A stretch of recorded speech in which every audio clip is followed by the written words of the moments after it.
বলে নিই যে আসলে ডায়াবেটিক কি বা কেন হচ্ছে এগুলো আর পরে যাব। তো ডায়াবেটিক এর ধরনগুলো আমরা একটু প্রথমে আলোচনা করি। আপনারা কি জানেন যে আসলে ডায়াবেটিক কয় রকমের হয়? বেসিক্যালি ডায়াবেটিক কয় রকম? দুই দুই রকম, রকমের হয়, কি কি? ইনসিভিটাস আর মেলিটাস। ম্যারেজ, আচ্ছা। তো স্যার জেস্টেশনালও হয় স্যার, হ্যাঁ, কোনটা? জেস্টেশনালও হয় আরে এটা তো ম্যালিটাসের মতো। মেলাইটাসের মধ্যে। আচ্ছা, তো বেসিক্যালি দুই রকমের, একটা হচ্ছে ডায়াবেটিক ম্যালাইটাস আর একটা হচ্ছে ডায়াবেটিক ইনসিপিটাস। আচ্ছা, ডায়াবেটিক ইনসিপিটাস নিয়ে আগে একটু বলি। আর ম্যালাইটাসটা আমরা কমনলি পাই। ম্যালাইটাস যত পেশেন্ট দেখি তাদের প্রায় 80% প্লাস ম্যালাইটাসের রোগী। আর ইনসিপিটাসটা হচ্ছে সংখ্যা খুবই কম, যেমন আপনার 20% বা তারও নিচে। তো ইনসিপিটাসটা কি? ইনসিপিটাস হচ্ছে আমাদের এটা একটা হরমোন জনিত প্রবলেম, হরমোনাল ইমব্যালেন্স, যেটাকে আমরা বলি অ্যান্টি ডিউরেটিক হরমোন। হ্যাঁ, ডিউরেটিক নামক একটা হরমোন, যে হরমোনের ডেফিসিয়েন্সির ফলে যে ডায়াবেটিককে আমরা দেখতে পাই তাকে বলা হয় ডায়াবেটিক ইনসিপিটাস। এখন কথা হলো যে অ্যান্টি ডিউরেটিক হরমোন, এই হরমোনটার কাজ কি বা কি কাজ? অ্যান্টি ডায়াবেটিক হরমোন কেউ বলতে পারবেন? কারো কি জানা আছে যে অ্যান্টি ডায়াবেটিক হরমোনটা কি?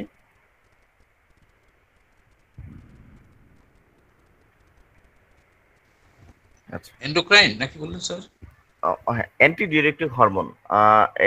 এটার আসলে ফাংশনটা কি বা কাজটা কি, আমি এটা জানতে চাচ্ছিলাম। Anti diuretic hormone please sir you help us. জানা নাই কারো ওইভাবে?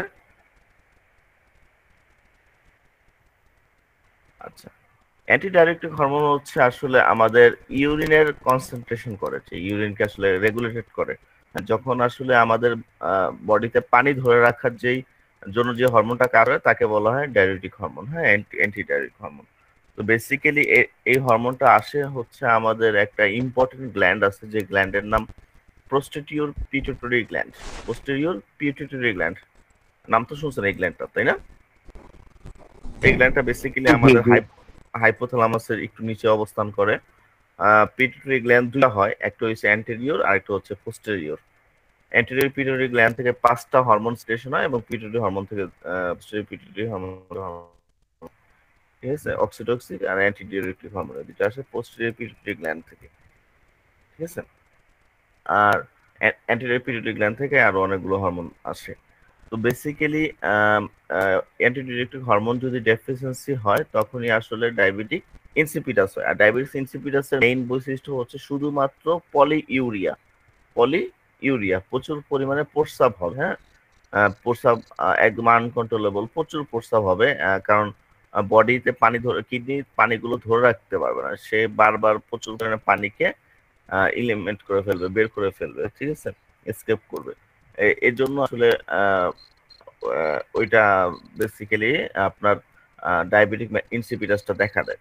তো ডায়াবেটিস ইনসিপিটাস দেখা দেওয়ার মেইন কজ হচ্ছে যদি অ্যান্টি ডিউরেটিক হরমোন কমে যায়।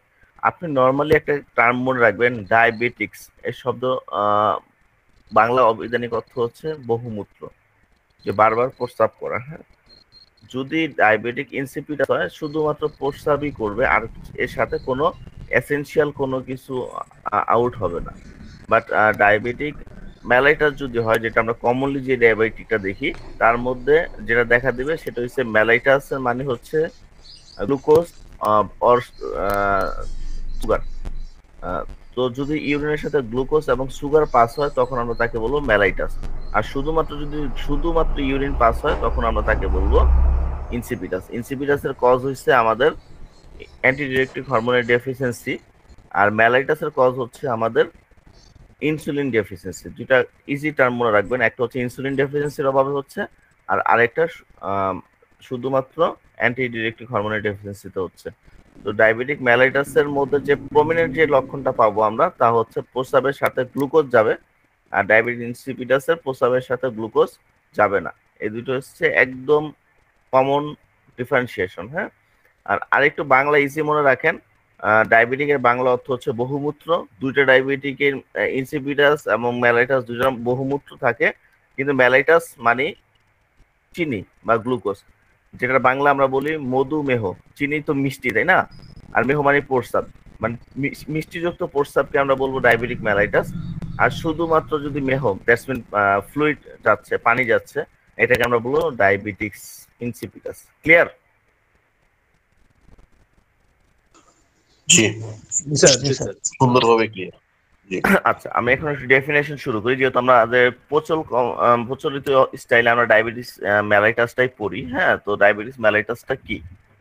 Diabetes mellitus is a clinical syndrome characterized by hyperglycemia due to deficiency of insulin. আচ্ছা, তো ডায়াবেটিকটা কি? ডায়াবেটিক আসলে একটি ক্লিনিক্যাল অবস্থা, মানে ক্লিনিক্যালি অনেকগুলো লক্ষণের সমন্বয়ে একটা রোগ, যে রোগের প্রধান লক্ষণ হচ্ছে হাইপারগ্লাইসেমিয়া, মানে গ্লুকোজ বেড়ে যাবে due to deficiency of insulin. ইনসুলিনের অভাবে গ্লুকোজের মাত্রাটা বেড়ে যাবে। ঠিক আছে? Diabetes mellitus is a clinical syndrome characterised by hyperglycaemia due to deficiency of insulin. তো ডায়াবেটিক মেলাইটাস হলো এমন একটি ক্লিনিক্যাল অবস্থা, যে অবস্থা আসলে রোগীর দেহের গ্লুকোজের মাত্রাটা বেড়ে যায়। কেন বাড়ে? কারণ ইনসুলিন ডেফিসিয়েন্সিতে বেড়ে যায়। ঠিক আছে? এটা বাংলাটা বেরিয়ে রাখছি, দেখেন। ডায়াবেটিস একটা হরমোন সংশ্লিষ্ট রোগ। যদি আমাদের দেহে ইনসুলিনটা প্রোডাকশন হয় কোথায় বলেন তো? বিটা সেলে। Beta cell, that's mean islets of Langerhans, এক কথা প্যানক্রিয়াস। অগ্নাশয়। হ্যাঁ, অগ্নাশয়। আচ্ছা, এই যে অগ্নাশয় যে ইনসুলিন তৈরি করতে না পারে, অথবা শরীরে উৎপাদিত ইনসুলিন যদি কাজ করতে ব্যর্থ হয়। দেখেন, দুই রকম কথা আছে। একটা হচ্ছে যে ইনসুলিন তৈরিও যদি না হয়, তাহলেও ডায়াবেটিক মেলাইটাস দেখা দিতে পারে। আরেকটা হচ্ছে তৈরিকৃত ইনসুলিন যদি শরীরে কাজ না করে, তখনও তাকে আমরা ডায়াবেটিক্স বা বহুমূত্র রোগ বলবো। হ্যাঁ, ক্লিয়ার ব্যাপারটা? আচ্ছা, তখন দেখা যাবে যে রক্তের মধ্যে চিনির মাত্রা বেড়ে যায়, বা শর্করা, চিনি বলতে কার্বোহাইড্রেট উপস্থিতি বেড়ে যায়। আসলে বেসিক্যালি ইনসুলিনের ঘাটতি হলেই এই লক্ষণটা আমরা মূলত দেখতে পাই, ইনসুলিনের ঘাটতির ফলে। আচ্ছা, ইনসুলিন কি? Insulin is a hormone made by pancreas that's allow your body to use sugar. Insulin হলো একটা হরমোন, যে হরমোন আসলে প্যানক্রিয়াস থেকে প্রোডাকশন হয়, যা কিনা আপনার বডিতে গ্লুকোজ ঢুকবে কি ঢুকবে না, আপনার কোষের মধ্যে গ্লুকোজ ঢুকবে কি ঢুকবে না, এই ব্যাপারটাকে নিয়ন্ত্রণ করে। মানে শরীরে তো চিনি উৎপাদিত হচ্ছে কার্বোহাইড্রেট থেকে, সেই চিনিটা কি আপনার শরীরের কোষের ভিতরে ঢুকবে কি ঢুকবে না, মানে প্রবেশ করতে পারবে কি পারবে না, এই ব্যাপারটা নিয়ে যে হরমোনটা কাজ করে তাকে বলা হয় ইনসুলিন। তার মানে কি? ইনসুলিনের কাজ হচ্ছে উৎপাদিত চিনি বা উৎপাদিত গ্লুকোজটাকে আপনার শরীরের ভিতরে ঢুকবে কি ঢুকবে না কাজ করার জন্য এই ব্যাপারটাকে যে নিয়ন্ত্রণ করে তাকে বলা হয় ইনসুলিন। ব্যাপারটা খেয়াল করেন যে আপনি যখন খাবার খেলেন, তার মধ্যে প্রচুর পরিমাণে কার্বোহাইড্রেট আমরা খাই, তাই না? ভাত, রুটি, গম, ভুট্টা, যা বলেন সবগুলোই কার্বোহাইড্রেট। এই কার্বোহাইড্রেটটা যখন আমরা খেয়ে ফেলি, তখন কি আমাদের স্টোমাকে মধ্যে এগুলো স্টোমাকের পরে যে অংশটা থাকে সেটা বলে আমরা সেকেন্ড পার্ট অফ ডিউডেনাম, এই জায়গায় পর্যন্ত এসে সবগুলো কার্বোহাইড্রেট ব্রেক ডাউন হয়ে যায়, ভেঙে যায়। এই ভেঙে যাওয়ার পরে তখন দেখা গেল যে এই ভাঙা অংশ থেকে গ্লুকোজ প্রোডাকশন হয়। সেই গ্লুকোজটা লিভারে যায় এবং লিভার থেকে একটা সময় সে কোষের আশেপাশে চলে যায়। তখন কোষের আশেপাশে যখন যায়, তখন কোষ কি ইনসুলিন কি করে, কোষের ভিতরে একটা থাকে, লক থাকে বা তালা থাকে, সেই তালাটাকে সে খুলে ফেলে যেন গ্লুকোজটা ইজিলি ঢুকে যেতে পারে। এবং ঢুকে যাওয়ার পরে গ্লুকোজটাকে এনার্জিতে রূপান্তর হয়। আমরা গ্লুকোজ থেকে আমরা এনার্জি পাই, দ্যাটস মিন এটিপি উৎপাদন করে গ্লুকোজ। হ্যাঁ, সো যাদের বডি ইনসুলিন থাকবে না, তাদের বডিতে কোষের ভিতরে গ্লুকোজ প্রবেশ করতে পারে না, সেই গ্লুকোজটা বাইরে ঘোরাঘুরি করে। এভাবে তখন দেখা গেল যে গ্লুকোজের মাত্রাটা, যত আপনি খাবার খাচ্ছেন তত গ্লুকোজ প্রোডাকশন হচ্ছে, অপরদিকে সেই প্রোডাক্টকৃত গ্লুকোজটা বডিতে কাজ করতে পারতেছে না। কেন পারতেছে না? কারণ গ্লুকোজটা যে প্রবেশ করতে হবে, সে প্রবেশদ্বারটাই বন্ধ। সেই প্রবেশদ্বার যে তালাটা থাকে বা লক থাকে, সেই লকটা ওপেন থাকে না। ওপেন থাকার না ফলে গ্লুকোজটা কোষের ভিতরে প্রবেশ করতে পারে না, এবং কোষে প্রবেশ করতে না পারার কারণে গ্লুকোজটা থেকে আর এনার্জি প্রোডাকশন হতে পারে না। এই এনার্জি প্রোডাকশন না হতে পারার কারণে আসলে বডিতে গ্লুকোজের মাত্রাটা বাড়তে থাকে। আচ্ছা দেখেন এই যে ইনসুলিনটা প্রোডাকশন হয় এই যে এই অঙ্গটার মধ্যে স্কল প্যানক্রিয়াস। প্যানক্রিয়াসের যে বিটা সেল থাকে সেই বিটা সেলের মধ্যে আসলে আমাদের ইনসুলিন গুলো প্রোডাকশন হয়। এই যে ছোট ছোট সেলগুলো এগুলো হচ্ছে বিটা সেল। হ্যাঁ, আপনার প্যানক্রিয়াসের বিটা সেল, এই বিটা সেলের মধ্যে আসলে প্রচুর পরিমাণে ইনসুলিন প্রোডাকশন হয় এবং এগুলো ইনসুলিন প্রোডাকশন হয়ে এগুলো কি হয় আমাদের যে প্যানক্রিয়াটিক আর্টারি আছে সেই প্যানক্রিয়াটিক আর্টারির মাধ্যমে এগুলো রক্তের মধ্যে চলে আসে এবং রক্তের মধ্যে এসে এগুলো রক্তের ভিতরে কাজ করা শুরু করে। ঠিক আছে? আচ্ছা, ডায়াবেটিক নিয়ে আমাদের কিছু মানে আন্ডারস্ট্যান্ড থাকা উচিত বা ধারণা থাকা উচিত, তা হচ্ছে যে এটা আসলে একটা কমপ্লেক্স ডিজিজ। এটা কিন্তু আসলে একটা বড় রকমের একটা প্রবলেম। যে প্রবলেমে আসলে আপনার গ্লুকোজ সুগার প্রোডাকশন হতে পারে না। হওয়ার পরে এই সুগার গুলো কি হয় ভিতরে প্রবেশ করতে পারে না আমাদের। হ্যাঁ, এটা আসলে ডাইজেশন হওয়ার পরে কিন্তু কার্বোহাইড্রেট ব্রেকডাউন হয়, সুগারে রূপান্তর হয়। সেই সুগারটা যখন রক্তে চলে আসে, ব্লাড স্টেমে আসে, তখন ব্লাড স্টেমে আসার পরে তখন আর ভিতরে গিয়ে আর কোন রকম কাজ করতে পারে না। ঠিক আছে? এইটাই ছিল আসলে ডায়াবেটিকের মেইন কথা, যে আপনি যা খাচ্ছেন গ্লুকোজ, সেই গ্লুকোজটা আর রক্তে যাবে, রক্তে যাওয়ার পরে কিন্তু আর তার আর ফাইনাল কোনো ডেস্টিনেশন নাই। রক্তে যাওয়ার পরে সে রক্তের মধ্যে ঘোরাঘুরি করে। এটা হচ্ছে মেন আন্ডারস্ট্যান্ড থাকবে আমাদের। হ্যাঁ, আচ্ছা দেখেন এখানে আমি একটু আগে যে কথাটা বলছি যে একটা চাবির মতো কাজ করে। মনে করেন এটা আমাদের একটা কোষ, সেই কোষের ভিতরে একটা তালা আছে। হ্যাঁ, সে তালার ভিতরে একটা চাবি। দেখেন এই চাবিটা হচ্ছে আমাদের ইনসুলিন। যখন চাবিটা দিয়ে আমরা লকটা খুলবো বা দরজাটা খুলবো, দেখেন এই যে ভিতরে গ্লুকোজ গুলো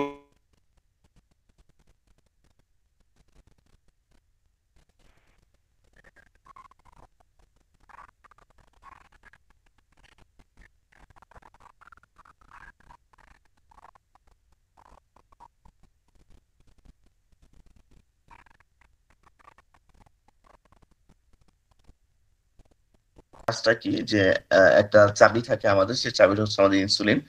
আর সেই ইনসুলিন চাবিটা খুলে, লকটা খুলে, তখন দেখা গেল যে এখান থেকে যে গ্লুকোজ গুলো ফ্রিলি কোষের ভিতরে প্রবেশ করতেছে। দেখছেন খুব ইজিলি একটা ব্যাপার,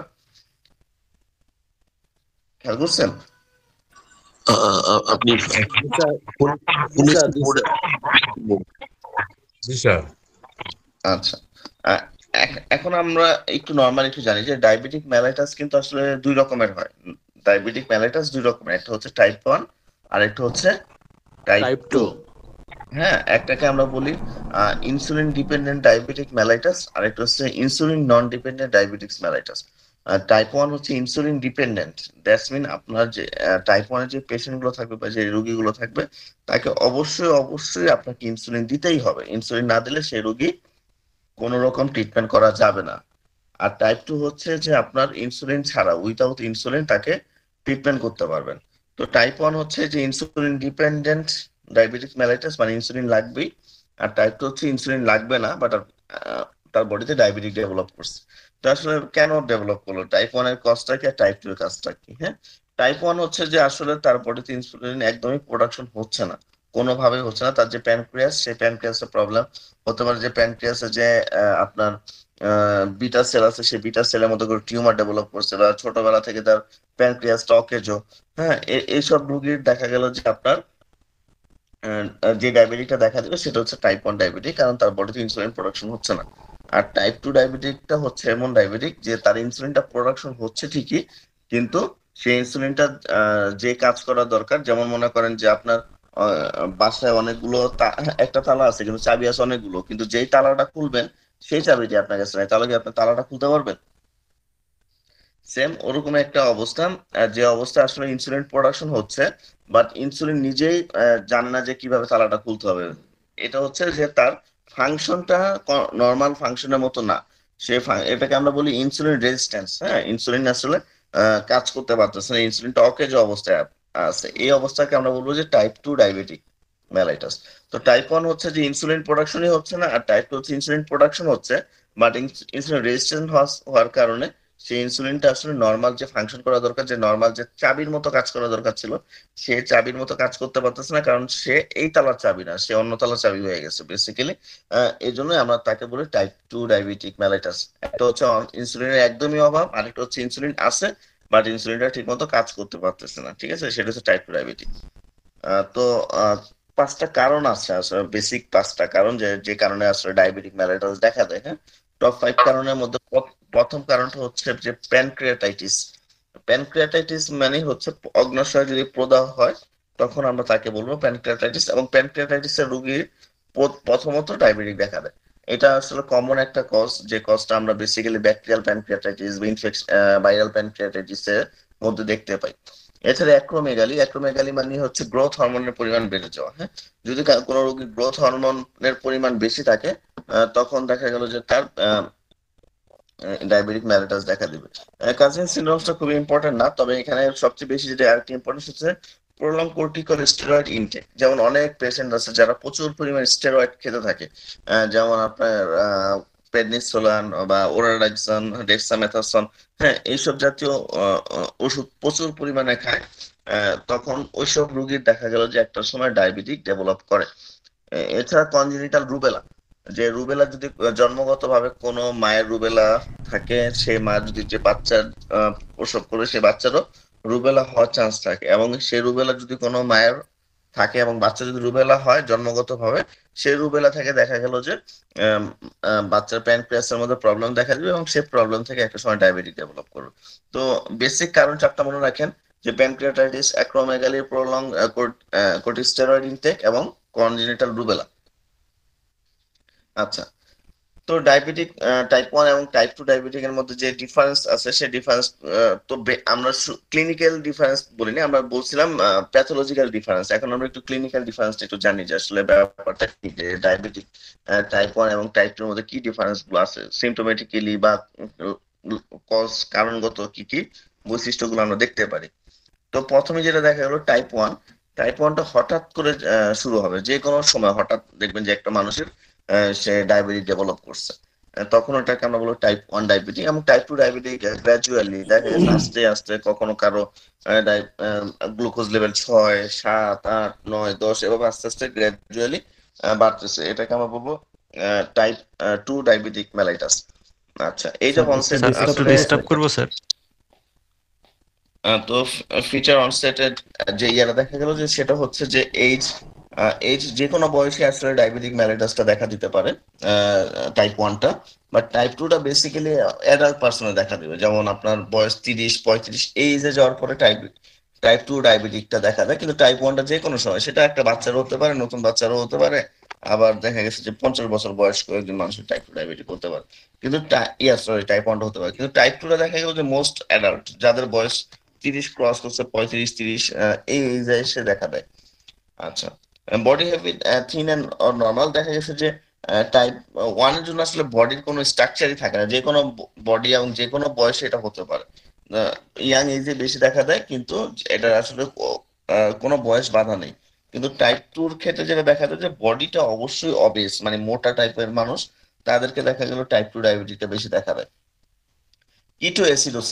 কিটোএসিডোসিস এমন একটা কন্ডিশন, যে অবস্থায় আসলে রক্তের কিটোন বডির মাত্রা বেড়ে যায়, এবং তখন ওই পেশেন্টের প্রস্রাবের সাথেও কিটোন নামক একটা জিনিস পাস হয়, কিটোন নামে একটা ওয়েস্ট প্রোডাক্ট বের হয়, তখন আমরা তাকে বলি কিটোএসিডোসিস। টাইপ 1 ডায়াবেটিকের কমন একটা লক্ষণ হচ্ছে কিটোএসিডোসিস, এবং কিটোএসিডোসিস থাকার কারণে কিটোন শকে চলে যায় পেশেন্ট, একটা শকের মধ্যে চলে যায় যদি ডায়াবেটিক আনকন্ট্রোল ডায়াবেটিক থাকে। তো টাইপ 1 ডায়াবেটিকের মধ্যে কিটোএসিডোসিস থাকে, কিন্তু টাইপ 2 এর ভিতরে কোনো কিটোএসিডোসিস থাকে না, রেয়ার বলবো আমরা এটা। হ্যাঁ, আচ্ছা, এছাড়া যে আরেকটা কমন যে ফিচার দেখা যায়, সেটা হচ্ছে যে প্রিভ্যালেন্সটা আমরা একটু মনে রাখবো, যে এটা আসলে কোনো প্রিভ্যালেন্স একদমই কম থাকে প্রিভ্যালেন্স, কিন্তু আপনার টাইপ 2 এর মধ্যে প্রিভ্যালেন্সের মাত্রাটা অনেক বেশি। বাকি যে লক্ষণগুলো আছে কনসিডারেশন, এগুলো আসলে খুব একটা দরকার নাই, ঠিক আছে। তো কমন জিনিসটা মনে রাখেন, যে অনসেটটা খুব সাডেনলি হবে, এটা অনসেট গ্র্যাজুয়ালি হবে, এটার এজ ইয়াং এজদের হবে, আর ওইটা অ্যাডাল্টদের হবে বেশি। টাইপ 2 ডায়াবেটিকটা। আর বডি হ্যাবিট যেটা আসলে আমাদের বডির স্ট্রাকচার যেটা থাকবে সেটা হচ্ছে থিন থাকবে, আর টাইপ 2 এর মধ্যে থাকবে একটু ফ্লেভি বা আপনার একটু মোটা এরকম টাইপের থাকবে, হ্যাঁ, অবিসিটি থাকবে। আর কিটোএসিডোসিস কমনলি থাকবে, একদম টাইপ 1 এর মধ্যে কমনলি কিটোএসিডোসিস থাকবে, কিন্তু টাইপ 2 এর মধ্যে কিটোএসিডোসিস এর মাত্রাটা রেয়ার। আচ্ছা, এটা হচ্ছে ক্লিনিক্যাল ফিচার বা লক্ষণগুলো আমরা যদি একটু দেখি যে ডায়াবেটিকের কি কি লক্ষণ দেখা দেয়। হ্যাঁ, ডায়াবেটিকের কমন 3টা লক্ষণ থাকবে, আমরা সিমটম যদি বলি। হ্যাঁ, কমন 3টা সিমটম থাকবে। এই 3টা সিমটমকে আমরা 3টা পি দ্বারা নির্দেশন করি। পি, একটা পিতে বলি পলি ইউরিয়া, দ্যাটস মিন প্রচুর পরিমাণে ইউরিনেশন হবে, প্রচুর প্রস্রাব করবে পেশেন্ট, মানে কিছুক্ষণ পর পর ফ্রিকোয়েন্টলি প্রস্রাবের একটা প্রেশার থাকবে। তারপর যেটা থাকবে পলিফেজিয়া, বা ফেজিয়া শব্দের অর্থ হচ্ছে ক্ষুধা, পলি মানে প্রচুর, তো প্রচুর ক্ষুধা থাকবে। এবং পলিডিপসিয়া, ডিপসিয়া শব্দের অর্থ হচ্ছে থার্স্ট, মানে পেশেন্ট তৃষ্ণার্ত হবে, বারবার পানি খেতে চাবে। তো 3টা লক্ষণ মনে রাখবেন, পি দিয়া 3টা লক্ষণ আমি প্রকাশ করলাম, পলি ইউরিয়া, পলিফেজিয়া আর হচ্ছে পলিডিপসিয়া। এই 3টা কমন লক্ষণ থাকবে। এছাড়া আনুষঙ্গিক কিছু লক্ষণ দেখা দেয়, সেটা হচ্ছে যে ওয়েট লস এর সাথে।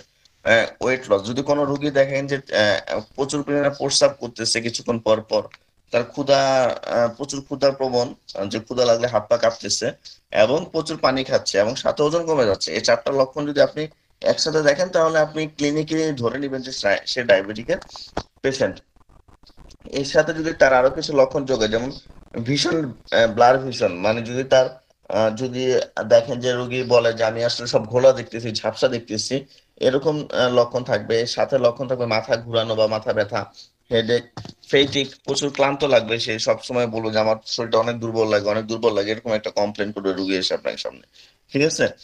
এবং যে কোনো জায়গা কেটে গেলে, যেমন আপনার হাত কেটে গেছে বা পা কেটে গেছে, খোঁচা লাগার কারণে কিছু কেটে গেছে, ওই জায়গাটা শুকাতে চাবে না, ডিলে হেলিং, হ্যাঁ, ওই জায়গাটা শুকাতে চাবে না। এবং পাশাপাশি দেখা গেল যে স্কিনটাও প্রচুর পরিমাণে চুলকাচ্ছে, এরকম একটা অবস্থা থাকবে, হ্যাঁ, ইচি স্কিন, এই জিনিসগুলো দেখা দিবে।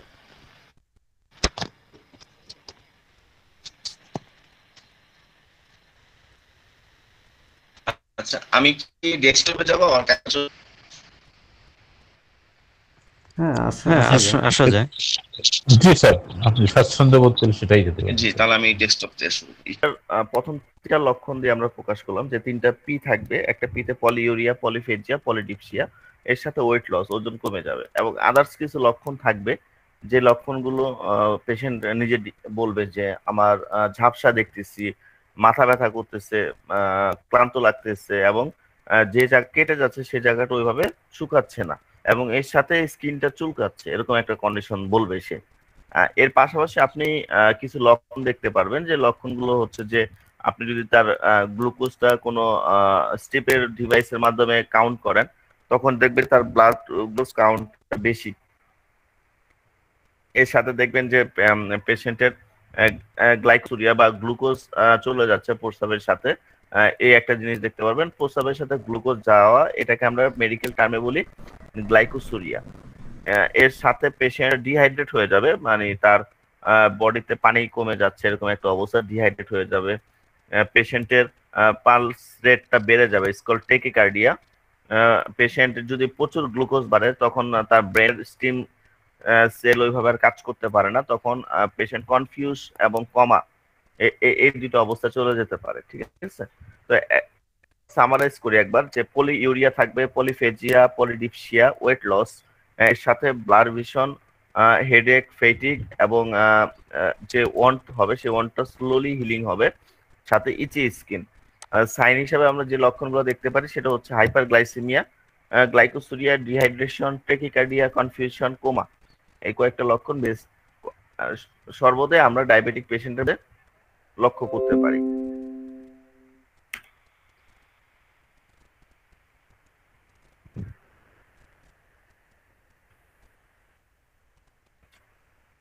এখানে ওই ছবিটা আমি একটু বড় করে দিচ্ছি, যে tired patient, always tired feel করতেছে, বারবার প্রস্রাবের একটা বেগ হচ্ছে, তারপরে ওয়েট লস হয়ে যাচ্ছে, যে আগে একটা প্যান্ট অনেক বড় ছিল এখন সেটা লুজ হয়ে যাচ্ছে, যে জায়গায় আপনার কেটে গেছে বা ইনফেক্টেড সেই জায়গা শুকাচ্ছে না, সহজে হিলিং হচ্ছে না। এছাড়া ছেলেদের সেক্সুয়াল প্রবলেম ডেভেলপ করতে পারে, ক্ষুধার পরিমাণটা বেড়ে যায়, পেশেন্ট ঝাপসা দেখে, ব্লার ভিশন থাকে, ঠিক আছে, নামনেস, টিকলিং, যেটা হচ্ছে পায়ের অসারতা, যে সে যখন কোন স্টেপ ফেলে তার কাছে মনে হচ্ছে যে এটা মাটিতে পড়ছে কিনা বা ফ্লোরে টাচ করছে কিনা, এরকম সে বুঝতে পারে না, সে সবসময় একটা অন্যরকম ভাব থাকে, ঠিক আছে। তারপরে প্রচুর থ্রাস্ট, পেশেন্ট প্রচুর তৃষ্ণার্তক থাকে, এবং মহিলাদের ভ্যাজিনাল ইনফেকশন ডেভেলপ করে এই জায়গায় এই সময়। আচ্ছা, টাইপ 1 এবং টাইপ 2 কে আমি একটু আলাদা করার চেষ্টা করছি। আসলে টাইপ 1 আর টাইপ 2 এর মধ্যে তেমন বেসিক কোনো পার্থক্য নয়, শুধু একটা পার্থক্য ছাড়া, সেটা হচ্ছে এইখানে খেয়াল করেন যে কিটো এসিডোসিস, দেখছেন, টাইপ 2 এর 1 এর মধ্যে কিটো এসিডোসিস থাকবে, কিন্তু টাইপ 2 এর মধ্যে কোনো কিটো এসিডোসিস থাকবে না। বাকি লক্ষণগুলো একই লক্ষণ, বাকি সবগুলো লক্ষণই এক, কিন্তু কিটো এসিডোসিস ছাড়া। কিটো এসিডোসিস হচ্ছে যে বডিতে কিটোনের মাত্রা বেড়ে যাবে, যে কিটোন আসলে আমাদের বডির জন্য খুবই হার্মফুল, এটা একটা অ্যাসিড, যে অ্যাসিডের ফলে বডিতে বার্নিং, জ্বালা পোড়া এসব শুরু হয়, এবং প্রস্রাবের সাথে কিটোন পাস হবে। এই অবস্থাটাকে আমরা বলি কিটো এসিডোসিস। টাইপ 1 এ কিটো এসিডোসিস থাকবে, কিন্তু টাইপ 2 এ কোন কিটো এসিডোসিস থাকবে না। এই জিনিসটা কমন মনে রাখবেন। টাইপ 1 এবং টাইপ 2 এর মধ্যে কমন পার্থক্য হচ্ছে কিটো এসিডোসিস বিদ্যমান, এবং টাইপ 2 এর মধ্যে কিটো এসিডোসিস থাকবে না। এছাড়া যদি ডায়াবেটিক যদি আপনি ট্রিটমেন্ট করতে ব্যর্থ হন, তখন আসলে অনেকগুলো কমপ্লিকেশন দেখা দিতে পারে, যে অনেকগুলো জটিলতা দেখা দিতে পারে। তার মধ্যে কমন যে জিনিসটা দেখতে পারি আমরা, সেটা হচ্ছে ডায়াবেটিক রেটিনোপ্যাথি। রেটিনোপ্যাথি শব্দ হচ্ছে চোখের মধ্যে প্রবলেম হবে, রেটিনার মধ্যে প্রবলেম হবে, সেটাকে বলা হয় ডায়াবেটিক রেটিনোপ্যাথি। এছাড়া ডায়াবেটিক নেফ্রোপ্যাথি, কিডনির মধ্যে যখন ডায়াবেটিক আক্রমণ করে তখন আমরা বলি ডায়াবেটিক নেফ্রোপ্যাথি। এছাড়া যদি ব্রেনের মধ্যে অ্যাটাক করে তখন আমরা ডায়াবেটিক নিউরোপ্যাথি। হার্টের মধ্যে অ্যাটাক করে তখন আমরা বলি কার্ডিওভাস্কুলার ডিজিজ অথবা ডায়াবেটিক অ্যাসোসিয়েট কার্ডিয়াক ডিজিজ। এবং ডায়াবেটিক ফুট আলসার, পায়ের মধ্যে ক্ষত হলে আমরা বলি ফুট আলসার। সেই ক্ষততে আপনার অটোমেটিক্যালি অনেক সময় গ্যাংগ্রিন ডেভেলপ করে, আবার অনেক সময় দেখা গেল যে ছোট একটা আঘাত থেকেও আলসারটা ডেভেলপ করতে পারে। একটা সময় সে পাটায় কেটে ফেলা লাগে, এরকম অবস্থা চলে যায় পেশেন্ট, ঠিক আছে। তো কমনলি ডায়াবেটিকের মূল কমপ্লিকেশন হচ্ছে যে চোখে প্রবলেম দেখা দিবে, রেটিনার মধ্যে, কিডনিতে প্রবলেম হবে, ব্রেনে প্রবলেম হবে, হার্টে প্রবলেম হবে, এবং আলসার হবে পায়ের মধ্যে। সেই আলসারটা ডেভেলপ করবে না একটা সময়, মানে শুকাবে না, হিলিং হবে না। এগুলো মূল কমপ্লিকেশন হচ্ছে ডায়াবেটিকের। আচ্ছা, রেটিনোপ্যাথিটা কি আসলে দেখেন, নর্মালি আমাদের যে ব্লাড চলার জন্য যে ভেসেলস গুলো থাকে, দেখেন সেই ভেসেলস গুলো কিন্তু খুব ইজিলি মানে রক্ত চলাচল করার জন্য তৈরি। কিন্তু যখন ডায়াবেটিক দেখা দেয় তখন কি হয়, সেই ভেসেলস গুলোর মধ্যে কি হয় দেখেন, বিভিন্ন জায়গার মধ্যে আসলে এই গ্লুকোজ গিয়ে জমা হচ্ছে, বিভিন্ন জায়গার মধ্যে গ্লুকোজ গুলো জমা হয়, এবং জমা হওয়ার কারণে কি হয়, ঠিক মতো রক্ত চলাচল করতে পারে না, এবং পাশাপাশি কিছু অ্যাবনর্মালি রক্ত নালী ডেভেলপ করে, অ্যাবনর্মাল ব্লাড ভেসেলস ডেভেলপ করে। দেখেন এই জায়গায় কিন্তু এই ব্লাড ভেসেলসটা নতুন, কিন্তু আমাদের যে নর্মাল চোখ, সে হেলদি চোখের মধ্যে কিন্তু এই জায়গায় কোনো ব্লাড ভেসেলস নাই। এই যে এক্সট্রা ব্লাড ভেসেলস ডেভেলপ করার কারণে কি হয়, রক্তের প্রেশারটা বেড়ে যায় চোখের মধ্যে। তখন রক্তের এই প্রেশার বেড়ে যাওয়ার কারণে রেটিনার মধ্যে একটা চাপ পড়ে, যে চাপের কারণে পেশেন্ট ঠিক মতো নর্মালি দেখতে পারে না, এবং কিছু ঘোলাটে ভাব দেখে। এটা মূলত গ্লুকোজ গুলো জমার কারণে এরকম হচ্ছে, স্টোর হওয়ার কারণে, এক্সেস গ্লুকোজের কারণে।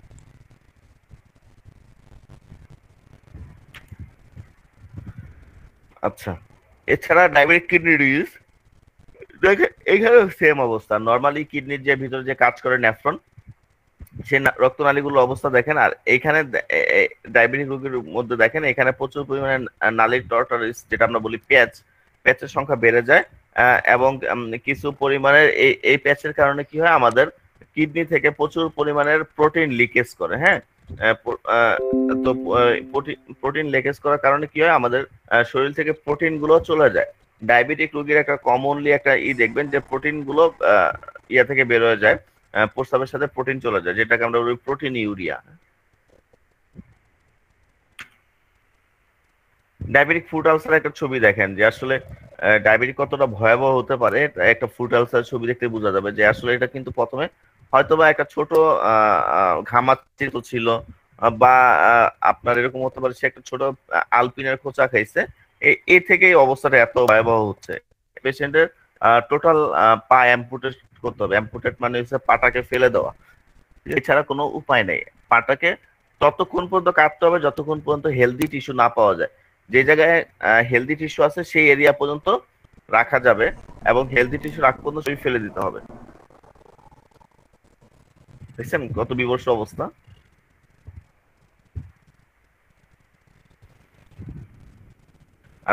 ডায়াবেটিকের কাউন্ট, আসলে ডায়াবেটিকটা আমাদের দেশে কাউন্ট করা হয় গ্রাম পার ডেসিলিটারে। আমাদের যে স্কেল সেই স্কেলটা হচ্ছে গ্রাম পার ডেসিলিটার। এখানে আসলে ইন্টারন্যাশনাল স্কেল মিলিগ্রাম পার্সেন্টেজের যে স্কেলটা করা হয়, আমরা গ্রাম পার ডেসিলিটারে অভ্যস্ত, আমরা গ্রাম পার ডেসিলিটার নিয়ে একটু আলোচনা করবো সামনে, ঠিক আছে। ডায়াবেটিক যদি আপনি ইনভেস্টিগেট করতে চান তখন আসলে বেসিক্যালি ইউরিন অ্যানালাইসিস করলে হবে, আমাদের কিটোনের মাত্রা বাড়ছে কিনা সেই কিটোনের অ্যানালাইসিস করতে হবে। এছাড়া ইলেকট্রোলাইটের ব্যালেন্স কেমন আছে সেই ইলেকট্রোলাইটটা আপনি চেক করতে পারেন সেরাম ইলেকট্রোলাইটের মাধ্যমে। হিমোগ্লোবিনটা কেমন আছে দেখতে পারেন, পিএইচ কত রক্তের সেই জিনিসটা দেখতে পারেন, কারণ রক্তের পিএইচটা জানা খুবই দরকারি, কারণ রক্তের পিএইচ সবসময় থাকে 7.4 এর আশেপাশে। যখন কিটোনের মাত্রা বেড়ে যাবে তখন পিএইচটা কমতে থাকবে, পিএইচ 7 বা এর আশেপাশে চলে আসবে। তো এই জন্য আমরা কিটোনের মাত্রাটা দেখবো, ইসিজি করে দেখবো যে পেশেন্টের আসলে হার্টের অবস্থাটা কেমন আছে।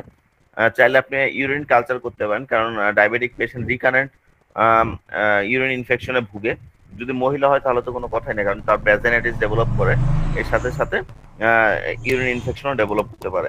ফাইনালি আপনি ব্লাড সুগারটা অবশ্যই দেখবেন, কারণ ব্লাড সুগারই তো আমাদের মেইন ডায়াগনোসিস। আচ্ছা, ডায়াবেটিক মেলাইটাসের যদি আপনি ম্যানেজমেন্ট বলেন, তাহলে ম্যানেজমেন্টটা যদি কমনলি একটু বলি তাহলে 3টা ডি দিয়ে আমরা ম্যানেজমেন্টটা করবো। D, A B C D, 3টা ডি। একটা ডিতে বলা হয় ডিসিপ্লিন। ডায়াবেটিক রোগীর অবশ্যই ডিসিপ্লিনে ফিরে আসতে হবে, সে একদম নিয়মের মধ্যে চলে আসবে, একটা টোটাল নিয়মের মধ্যে। সে খাওয়া দাওয়া পরিমিত করবে, এক্সারসাইজ করবে, নিয়মিত ঘুমাবে, ডিসিপ্লিন লাইফে চলে আসবে। সেকেন্ড হচ্ছে আরেকটা ডি, সেই ডিটা হবে আপনার ডায়েট। পেশেন্ট আসলে একদমই খাওয়া দাওয়া যেটা করবে সেটা যেন সাইন্টিফিক ওয়েতে খাবে।